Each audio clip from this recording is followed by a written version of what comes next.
Merci Madame la Présidente.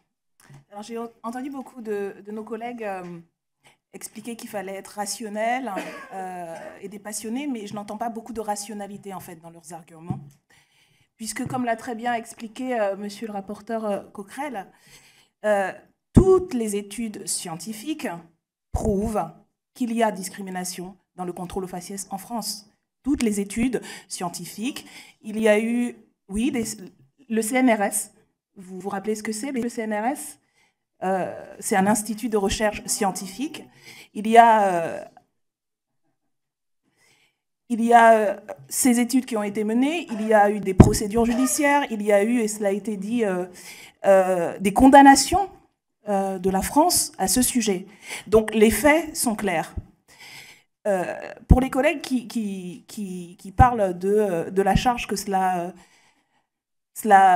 amènerait pour les forces de police. Nous n'avons pas eu la possibilité d'auditionner beaucoup de syndicats policiers. Nous en avons auditionné un qui est minoritaire, Vigie, mais le travail fait notamment par les associations qui travaillent sur cette question depuis des années et qui ont organisé des débats avec des policiers de terrain, du quotidien.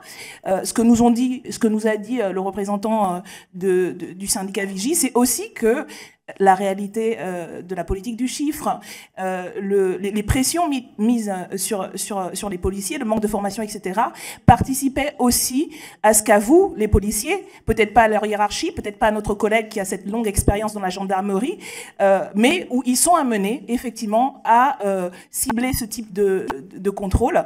Et y compris, cela se fait au détriment, comme cela a été encore une fois prouvé, de leur mission essentielle, qui est non seulement d'assurer la sécurité, mais aussi la sûreté des personnes. Et la sûreté, c'est un droit reconnu dans la Déclaration des droits de l'homme et du citoyen, qui est que la population a le droit de vivre sans être inquiétée par le pouvoir arbitraire de l'État. C'est un droit tout aussi important que celui à la sécurité. Et y compris de l'aveu des policiers de terrain qui sont confrontés, y compris à des situations de grave tension, dont l'exercice est parfois remis en cause parce qu'ils sont soumis à cette pression-là.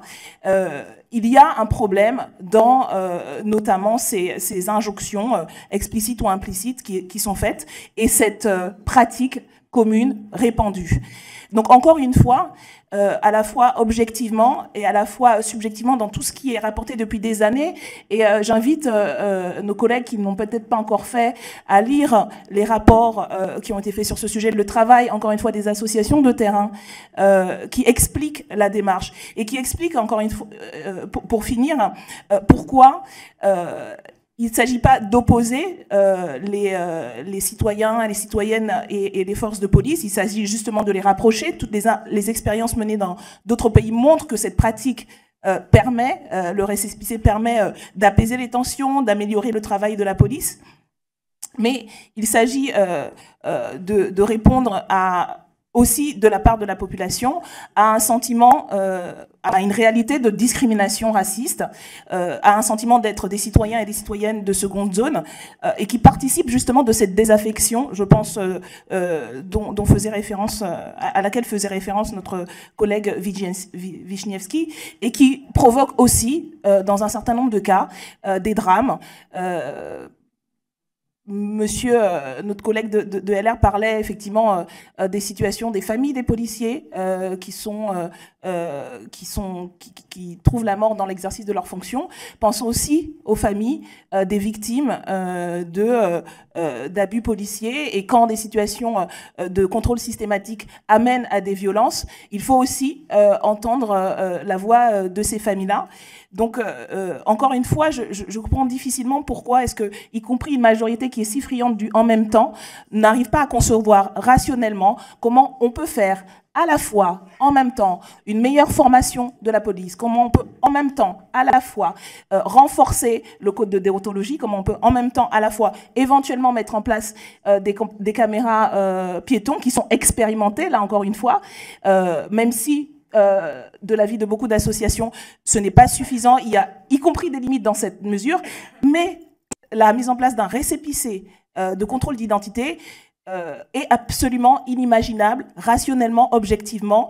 Voilà, là, je crois qu'il y a, pour le coup, une irrationalité, une forme de conservatisme et un réel aveuglement de réalités très graves, très difficiles, et qui remettent en cause y compris la cohésion sociale.